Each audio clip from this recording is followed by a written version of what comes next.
Hello mga kapatid, magandang araw po, araw ng Martes ngayon. Kumusta na po kayo? At sana nasa mabuting kalagayan po kayo mga kapatid. At meron tayong bibigyan ng reaction video sa araw na ito. At ito yung isang pastor na Amerikano ba ito? Na sinisend sa atin. So I saw the ending of this October, I saw earthquake again. I saw tsunami. Like I said, I saw all these things happening ending October, November and December. Ending October, November and December. It's gonna be worst. And I saw your president crying. I saw your president crying. I saw a typhoon that covered all the houses in the Philippines. All houses. I saw a typhoon that covered all houses in the Philippines. Houses were buried underwater. I said, God, why? God said, there is so much idolatry practice in the Philippines. Also prepare those of you around Mount Apple, Mount Banahao, and some other mountains. Prepare, because I saw a shaking that caused the mountain ground to fall on houses.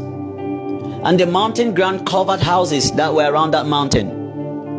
If you have a house next to Mount Apple, prepare yourself. If you have a house next to Mount Banahao, prepare yourself. Because I saw like a shaking that happened, and the ground split, and it fell upon. Na makahula siya, may psychic power siya, no?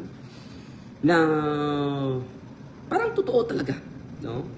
At meron siyang sinasabi, at i-play natin mga kapatid. I-play natin ngayon. Ipakita ko sa inyo, and then bibigyan natin ng video. Ito po ay kumakalat na sa social media. No? Hindi naman ito Pilipino, parang African pastor po ito. Dahil napanood ko ito pinapasa po ito sa Facebook ko. Sabi dito, bakit nagkatotoo yung sinabi niya. Pakinggan natin, ha? November and December. Ending October, November and December. It's gonna be worst. I saw a typhoon that covered all the houses in the Philippines. All houses. I saw a typhoon that covered all houses in the Philippines. November and December.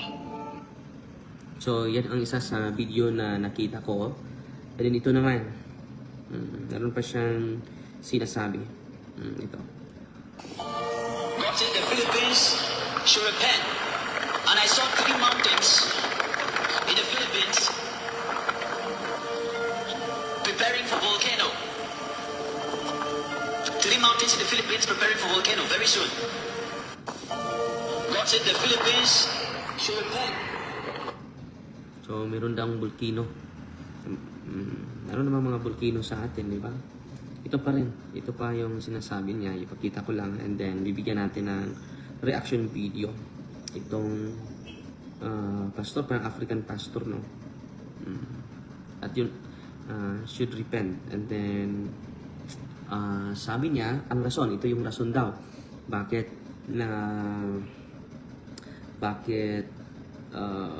gumuho. November and December. Ito yung rason. Ending October, November and December. It's gonna be worst. And I saw the president crying. I saw your president crying. I saw a typhoon that covered all houses in the Philippines. All houses. I saw a typhoon that covered all houses in the Philippines. Houses were buried underwater. You say, God, why? God said, there is so much idolatry practice in the Philippines. There is so much idolatry practice in the Philippines. Also prepare. Those of you around Mount Apple, Mount Banahao, and some other mountains, prepare, because I saw a shaking that caused the mountain ground to fall on houses. November and December. So, yan po mga kapatid, no? Isang pastor na nahulaan niya yung mga nangyari. Binibigyan niya ng buwan, November at December. Very precise. So, ito yung kumalat sa social media, mga kapatid. Unang-una, ang rason niya ay idolatry. So, makikita natin na hindi ito katoliko. At ang nasa isip niya, yung idolatry, yung pagsamba ng ribulto. Unang-una yung idolatry, mga kapatid, i-define natin base sa aral ng simbahan. Dahil hindi po ito naintindihan ng karamihan. Lalo na sa ibang sekta. So, dito tayo mga kapatid sa teaching ng simbahan. Ano ba itong idolatry? Okay. Ito babasahin natin sa CCC po. The Catechism does not treat idolatry as isolated sin limited to ancient paganism. Hindi lang ito nangyari sa mga ancient pastors having beef with Philippines. African pastors pa rin yun. Pwede kung alam nyo yung pangalan niya, mga kapatid, i-comment niyo para Morning John Father watching from Macau, China. So, sabi ng simbahan, dito tayo sa simbahan, ano yung unawan niya sa idolatry, mga kapatid. Sabi niya, it teaches that idolatry has many phases, all spring from the same root, the human tendency to substitute created things for the Creator. So, yan po yung idolatry, no? Totoo yan, Samantha Nicole. Anong pangalan ng African pastor na ito, kapatid na Samantha? Please, kindly search po, dahil ito si Samantha ay laging, updated, no? So, ano yung same root? Ano yung kahulugan ng idolatry? Unawain muna natin, base sa aral ng simbahan. Human tendency to substitute created things for the Creator. So, yung paniniwala mo ay nasa created things na, hindi nasa Creator. It connects idolatry to related distortions. Dinidiscuss niya, grabe itong pag-discuss ng simbahan. Una, superstition. No? It connects idolatry to related distortions of faith such as superstition, atheism, and materialism. It's a way of misplacing the heart's ultimate trust. So yung trust mo ay sa object na, yung mga atheists. So yung kanilang reason na ang sinusunod. Yung personal opinion nila ang sinusunod. Hindi na yung utos ng Diyos, materialism. At itong nangyari sa lipunan natin because of materialism. Idolatry on material things. No? Kita niyo, maraming mga politiko, durakot, idolatry din yun. Pero hindi po natin i-associate sa Katoliko. Na yung natin ng mga secret images, hindi naman idolatry yun. Hindi naman natin sinasamba yung mga ribulto bilang Diyos. No? Tingnan natin, punta muna tayo sa unang related po or connected po yung idolatry sa distortions of faith such as superstition, atheism, and materialism. Makulit natin ito lahat. But before that, mga kapatid, ito yung sabi ni sa mga church fathers natin. I-connect natin sa teaching ng simbahan. The Catechism of the Catholic Church gives a rich and precise explanation on idolatry. So, punta muna tayo sa idolatry. At sunod, i-discuss naman natin yung psychic ability ng pastor na ito, African pastor. No? Sinisearch pa ni Samantha yung pangalan ng pastor na ito. Samantha, i-comment mo paulit-ulit para makita ko. Dahil nagbabasa tayo. No? Dito muna tayo sa pag-uunawa ng simbahan, hindi pag-unawa ni Father Darwin. Kahit pare na ako, hindi ako magsasalita sa aking opinion lang. Okay? So, 2 beses ating komentaryuhan itong African pastor, mga kapatid. He said, throw away. Sabi ni Anastasia Tampos. He said, throw away statues and images, praying for saints, objects. Some churches are for money. Yung sabi niya. No. Explain natin yan, mga kapatid.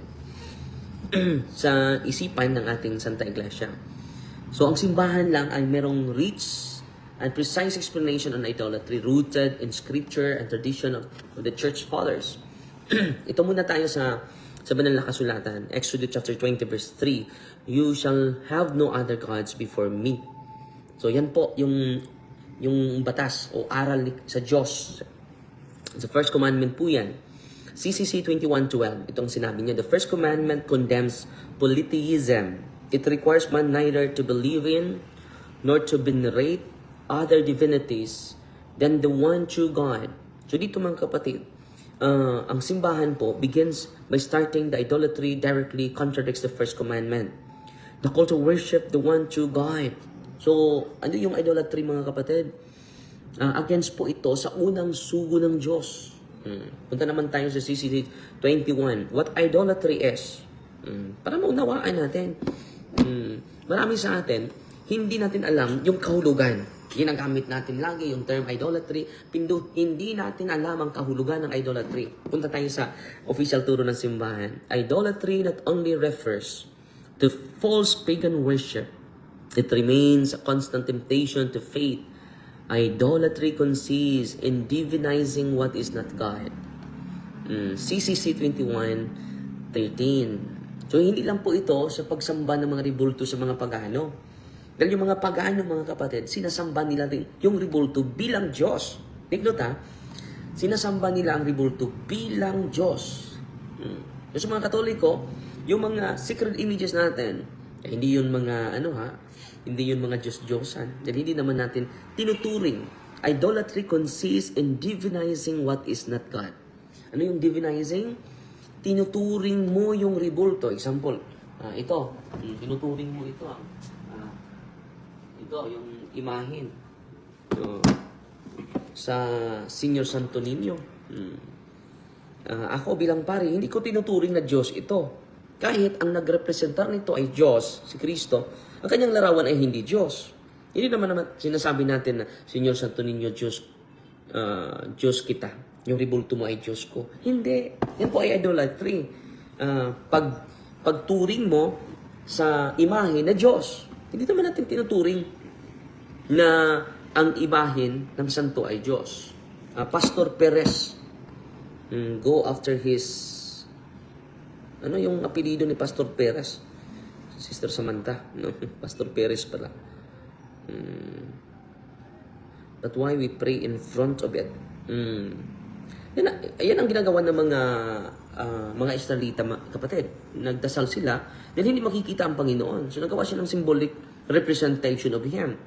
Mabasa natin yan sa Exodus chapter 25 verses 17 to 25.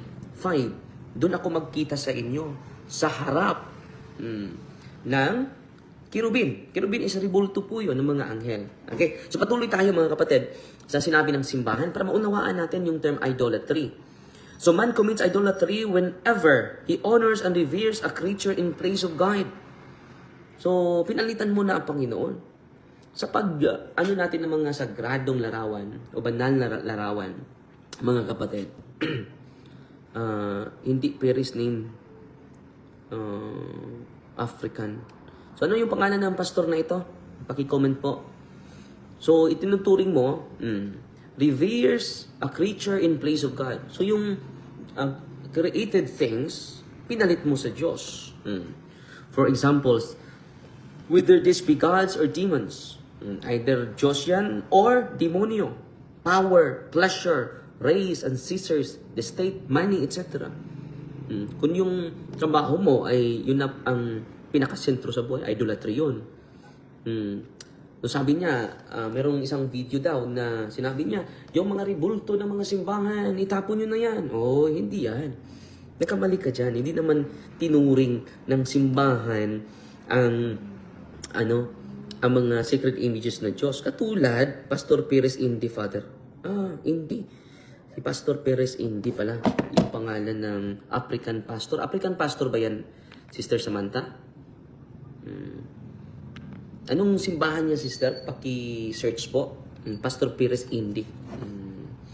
So, nakuha na natin yung pangalan niya. Tingnan natin. So, patuloy tayo mga kapatid. Sa, Echoes the Church Fathers expands idolatry to include anything we treat as more important than God. So, kailan ma-idolatry at magka-ano tayo? Salamat, Father, sa information mo kasi umiyak ako. Sarili ko, maraming ribulto ako at we pray in front of them. Yan ang ginawa din ng mga Israelita. They pray God in front of the sacred images. In front of the sacred images. Basahin nyo yung Exodus 25, napagawa siya ng ribulto sa mga kerubin. Anghel po yun. At hindi po ito nila gagamitin. Dahil, bakit? Contrary po ito sa kanilang belief. At mismo ang templo ng Diyos, Ezekiel 41, basahin nyo, 41, 17 to 22, na ang templo niya ay puno ng mga sagradong larawan. Inuukit po ito sa buong paligid ng templo. Tingnan nyo yan, mga kapatid. Salamat, Rosana. So, Indy Perez pala. Ano yung simbahan niya? No? Dahil sasagutin natin siya ngayon sa araw na ito ay mag-focus tayo sa kanya. Meron pa tayong maraming komentaryuhan yung bata na may humipo sa ulo niya. I-analyze natin ito sa post ng kanyang nanay. Okay? So, ang idolatry pala, mga kapatid, base sa turo ng simbahan, anything we treat as more important than God. So, pwede yung pera, pwede yung asawa mo, pwede yung husband mo, maging Diyosan mo yan, maging idolatry. Hindi sa sacred images. Hindi naman natin tinuturing. Sabi dito, Pastor Perez or Pastor Lawrence Antes Pancueco, Cameroonian pastor in US. Sa America pala ito. Cameroonian pastor in US. I-search natin mamaya yan. Okay? Salamat, Anisha Tampos.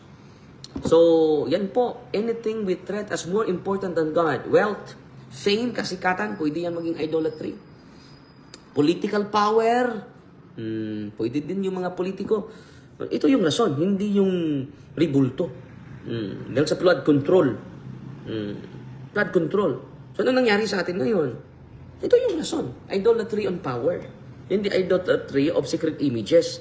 Dahil wala namang Katoliko nag-worship sa mga secret images as God. So, ano pa? Even one's own self or passions. Pwede din ma-Diyos-Diyosan yung sarili natin. Kung sinusunod natin yung sarili natin, selfish tayo, Diyos-Diyosan yun. Idolatry yun. Tanong ko sa iyo, kapatid, these practices, this inclination only exists in the Philippines? It exists in the whole world. Yan ang hindi mo alam, kapatid. It's not limited to statues or images, but to the orientation of the heart. Yan po yung idolatry. Orientation of the heart. Kung ang orientation mo, ang pinakahalaga mo ay yung trabaho mo, ang pinakamahalaga yung ari-arian mo, kung ang pinakamahalaga sa puso mo ay yung mga bagay sa mundong ito, yung kapangyarihan mo, yung fame mo, yung sarili mo, you commit idolatry.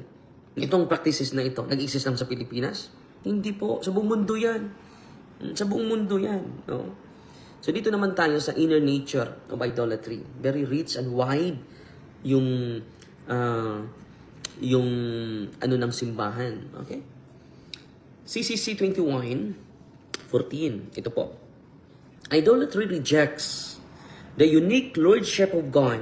It is therefore incompatible with communion with God. So, ang idolatry, mga kapatid, hindi mo na tinuturing ang Diyos na Diyos.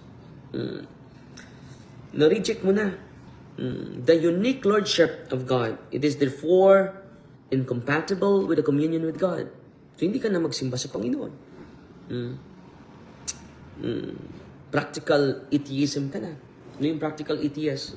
Kahit Katoliko ka, practical atheist ka. Mas sinasamba mo pa yung mga manok. Mas sinasamba mo pa. Malaki pa yung oras mo sa bisyo mo, sa sugal mo. Yan, idolatry yan. Tingnan mo sa US, ang daming casino doon. Wala naman, kahit saan may casino. African or American pastor pala ito. Ay, si Pastor Perez Indy. Salamat po, So, tingnan natin yan. I-search natin yung simbahan ni Pastor Perez Indi. An idolater is someone who transfer his indestructible notion of God to anything other than God. Itong idolatry pala, mga kapatid. Itong idolatry pala, mga kapatid, is a spiritual disorder. When the human heart gives to a created things the devotion, trust, and love that belong only to the Creator. It is a spiritual disorder, kapatid. Itong tinatawag na, it is a spiritual disorder, itong idolatry. There is sa madami casino, Father. Pati mga Pinoy dito, malalasan. Yan ang idolatry yan. Yan ang idolatry. Isa yan sa kahulugan ng idolatry. It is a spiritual disorder. Pagtuntangan namin sa Amerika, mga kapatid, may nagka-oxygen. Nag-asasino pa. Hindi totoo yun. Na ang Pilipinas lang ang nagkasala ng idolatry. At hindi din yan ma-associate mo sa simbahang Katoliko. Dahil walang Katoliko na tinuturing ang mga imahin na Diyos. Wala po. Hindi totoo yun. So anong mangyari kung magpatuloy tayo sa idolatry? It is a spiritual disorder. It distorts human dignity because we were made in God's image and called to worship Him alone. So, it is a spiritual distortion. Pangalawa, ang spiritual distortion, it distorts human dignity. Bakit? We are created in the image of God and we are called to worship Him alone. It can also be a political idolatry. Yes, yan ang nasabi ko, ate. No? Idolatry, political power, fame, pagsamba sa sarili, pleasure, state, money, materialism. Yan po. Yan ang inner nature ng idolatry, mga kapatid. Una, spiritual disorder, it distorts your dignity being created by God. At in a broader perspective, mga kapatid, ito ang sinasabi ng simbahan. Yung superstitious belief mo, yung lucky charm mo. Yeshua Gospel Commission, sabi dito. Yeshua Gospel Commission. Ito po yung church niya, Father. Salamat, Chance Manezan. No? Ito pala yung church ni Pastor Perez Indi na tinukomentaryuhan natin. Naging famous siya, Father, kay na-predict niya ang linog o ang mga baha. Sige, komentaryuhan natin ang psychic power niya. Pero focus muna tayo sa idolatry para magkaisa naman tayo sa kahulugan. Okay?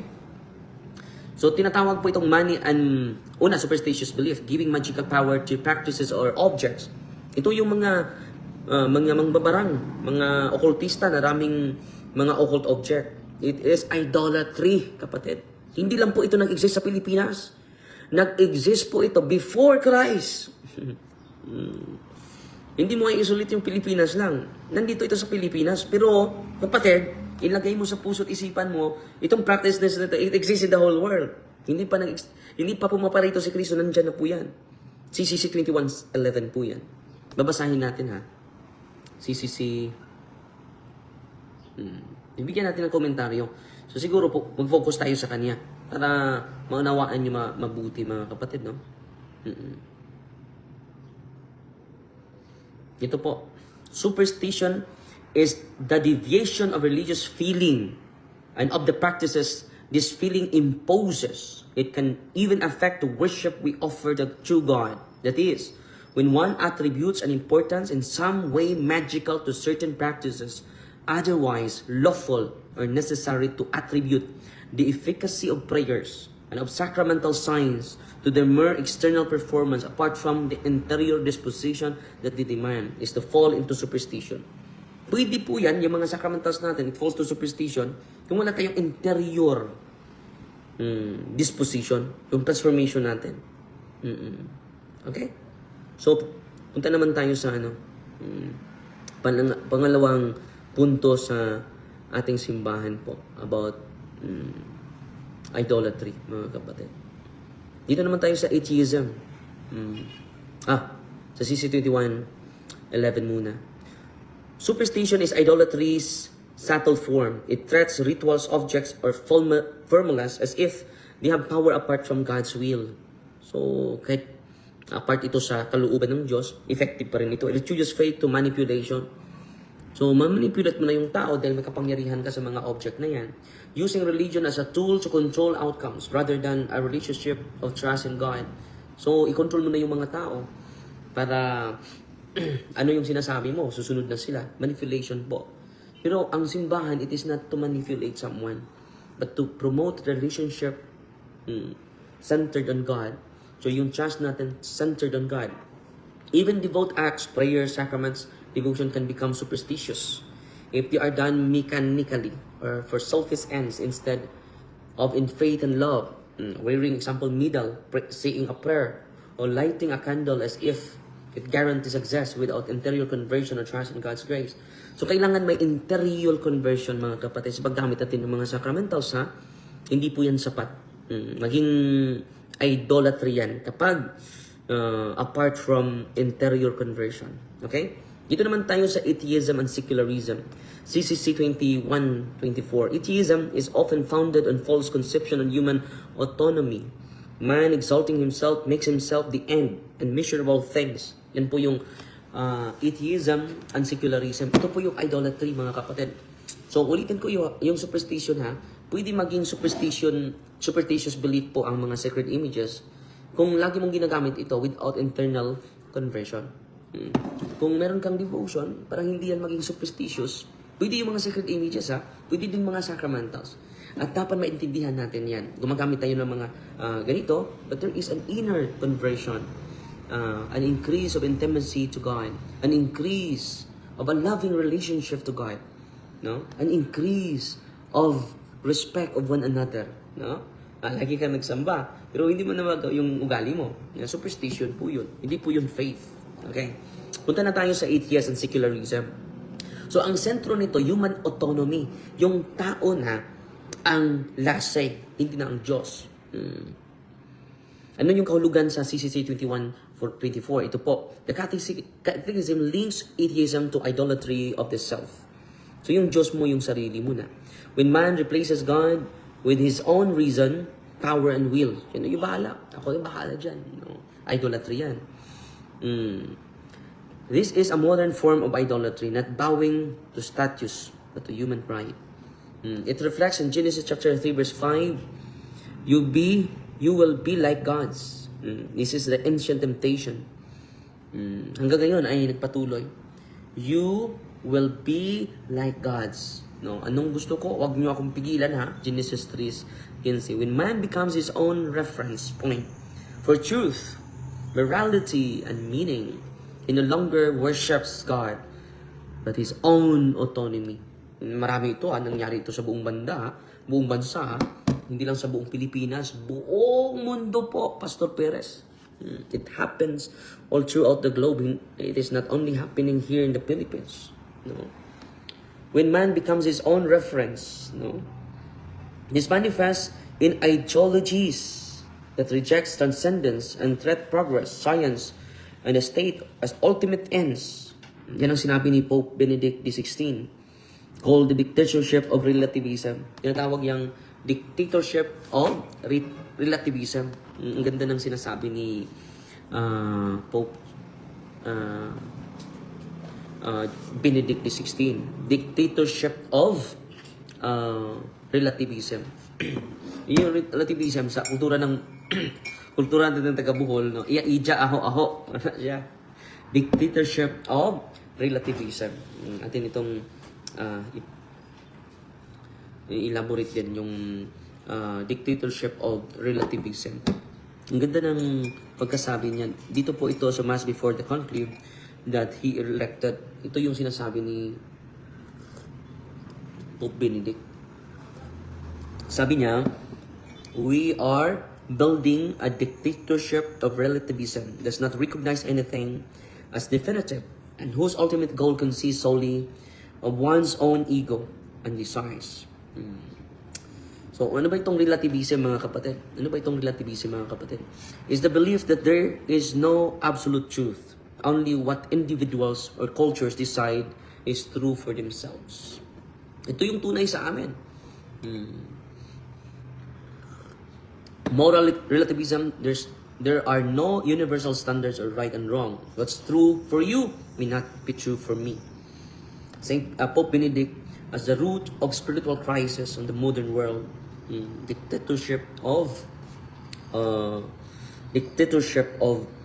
relativism. Ang ganda ng sinabi niya. Ha?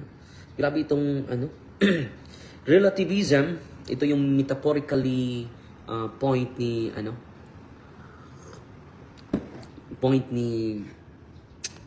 Pope Benedict. Relativism imposes itself subtly, not by weapons, but by social pressure. It silences people who believe in objective truth. Example, wala na tayong universal truth, wala na tayong objective truth. Pwede ba yan? Hindi pwede yun. Example, kung anong tama sa'yo, yung tama din sa'yo. Yung tama mo, ay tama mo din. May tama na tayo dyan. No? Delikado po yan.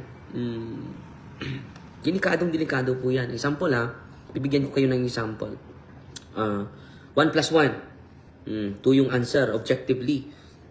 Pwede ba yung sasabihin mo, para sa akin, 11 yun. Pwede ba yun?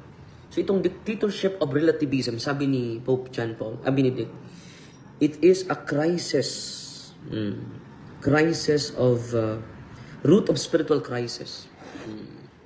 Ito na po yung nangyari sa atin, mga kapatid. Patuloy tayo. When nothing is true, power becomes the only measure of right and wrong. So, yung mga makapangyarihan lang. Yung gusto nila ang manaig. Dictatorship of relativism. Dictatorship. Ang ganda ng sinabi ni Cardinal Ratzinger, Pope Benedict XVI on relativism. In other words, when nothing is true, power becomes the only measure. Kung makapangyarihan ka, yun ang katotohanan. Anong sinasabi mo, totoo na yun. Wala nang makapag-ribat sa'yo. Having a clear faith according to the creed of the church is often labeled as fundamentalism. Meanwhile, relativism, that is letting oneself be tossed here and there by every wind of doctrine, appears as the only attitude acceptable to today's standard. Grabe, no? So, the antidote of this against relativism, Pope Benedict XVI proposed faith in Jesus Christ as the only solid foundation of truth and love. We have a different goal, the Son of God, the true man. He is the measure of true humanism. So, yun ang measure po, ang true na pagkatao kay Kristo lang. We have different goal. So, the antidote to relativism is not intolerance, but truth grounded in love, the truth that frees. John chapter 8 verse 32. So the Pope warns that society without truth cannot sustain justice, freedom, and love. When truth is relative, morality becomes negotiable. Yung morality, mga kapatid, pag-usapan na lang natin. Kahit immoral, maging moral. No? And whoever controls power or opinion decides what is true. This leads, in his words, to a dictatorship of shifting values when the conscience and faith are suppressed. Okay. Ganda ng sinabi ni, So, yan po ang sabi ni Pope Benedict sa dictatorship of relativism. So, panghuli po na idolatry. Una, superstition. Pangalawa is atheism and secularism. Tinatawag ni Pope Benedict na dictatorship of relativism.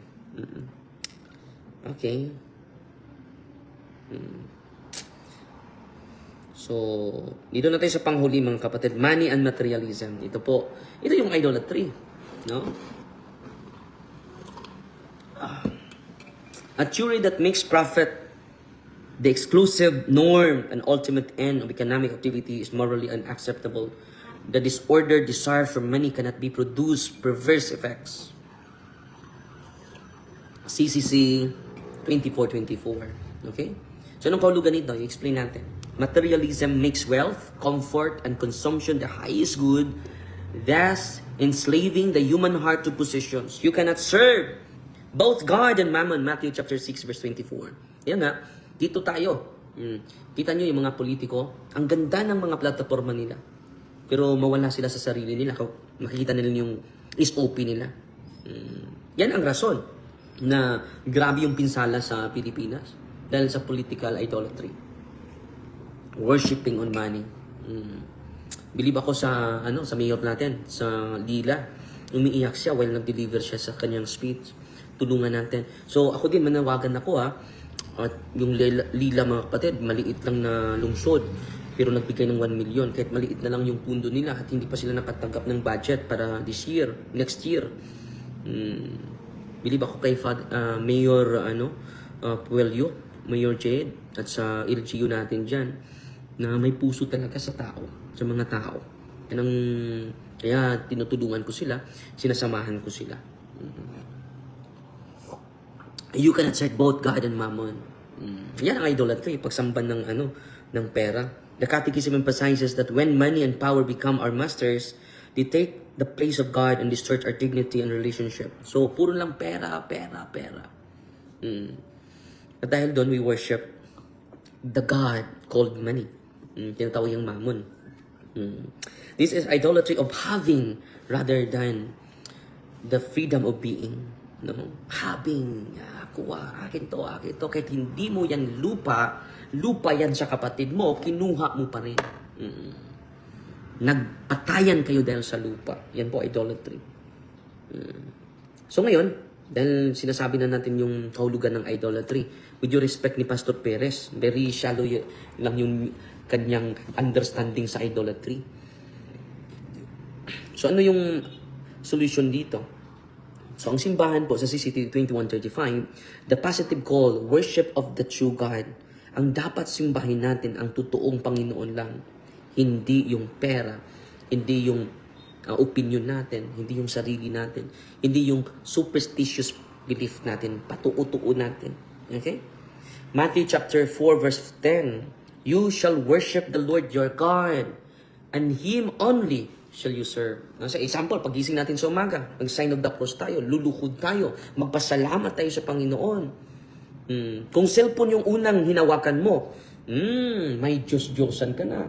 You worship your cellphone, you worship your Facebook, you worship YouTube, you worship your games, you worship your gambling, yung pagsusugal, yung loto mo, inu-worship mo na yan. No?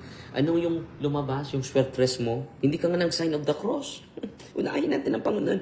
We start with God, not with gadgets. Okay? Anong kahulugan nito? True religion is not merely avoiding idols, but directing the heart fully to God. Pwede, katulit ko tayo, pero may Diyos-Diyosan tayo. Yung cellphone mo, yung asawa mo, yung anak mo, naging Diyos-Diyosan mo. So kneel down in front of the altar. Kneel down. Start your day with God. Reading the Word of God, reading the teachings of the church. Ito yung ginawa natin. Faith means trusting God as He reveals Himself, not as we imagine Him to be. It rejects both superstition and rationalist pride. So anong gawin natin? Bahala ka na, Panginoon. Kahit may bagyo, bahala ka na. Ikaw, yung pananampalataya ko ay galing sa'yo.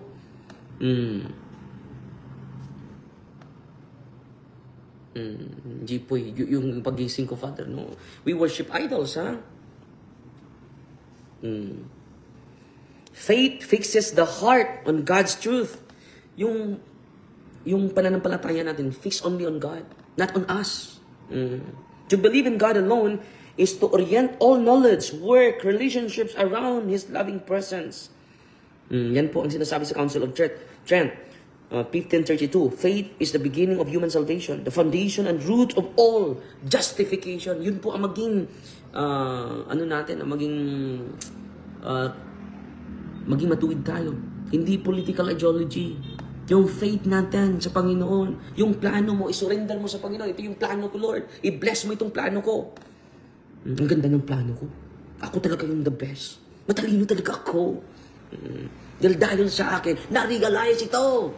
Dahil yan sa akin. It is a worshiping of the self. I-present mo sa Panginoon. To God's be all the glory. Hindi sa'yo. Hindi yung pangalan mo. Pangalan ni Kristo mag-glorify, hindi ikaw. Okay? So, ang Panginoon talaga yung sentro, hindi tayo. Okay? Sabi ni St. Augustine, sa confession, our hearts are restless until it rests in you, O Lord. So, nandito tayo sa Mindanao, mga kapatid, dahil meron tayong, yung pinsan ko, ikakasal ko mamaya na, so, private yung pagpunta natin dito, dahil sa, natin. So, marami pa tayong natutunan sa simbahan, ha? Yan po yung komentaryo natin, yan po yung, broad commentary natin sa ni Pastor Perez Indi, isang Yeshua Church Communion. So maliligo muna ako, ha. Sasagutin natin siya, no? Punto por punto po ngayon, okay? At yung mga hula niya, dahil yung reason niya ay idolatry. Ito yung kahulugan sa idolatry, mga kapatid. Okay? The name Father, the Son, the Holy Spirit, Amen. Our Father, who art in heaven, hallowed be the name. The kingdom come, the will be done on earth as it is in heaven. Give us this day daily bread, and forgive us our trespasses, as we forgive those who trespass against us. And lead us not into temptation, but deliver us from evil. Amen. Hail Mary, full of grace, the Lord is with you. Blessed are you among women, and blessed is the fruit of the womb, Jesus. Holy Mary, Mother of God, pray for us sinners, now at the hour of our death. Amen. In the name of the Father, and of the Son, and of the Holy Spirit. Amen. Fight Maria, that accepts thee with a humble heart. God bless po. Magdasal po lagi ng rosaryo, ha. At yung pagdadasal natin, it should be having connected to our interior disposition po. May pagbabago po. Kung magro-rosaryo tayo without changing our attitude, superstition po yan. Okay, God bless. Idolatry po yan.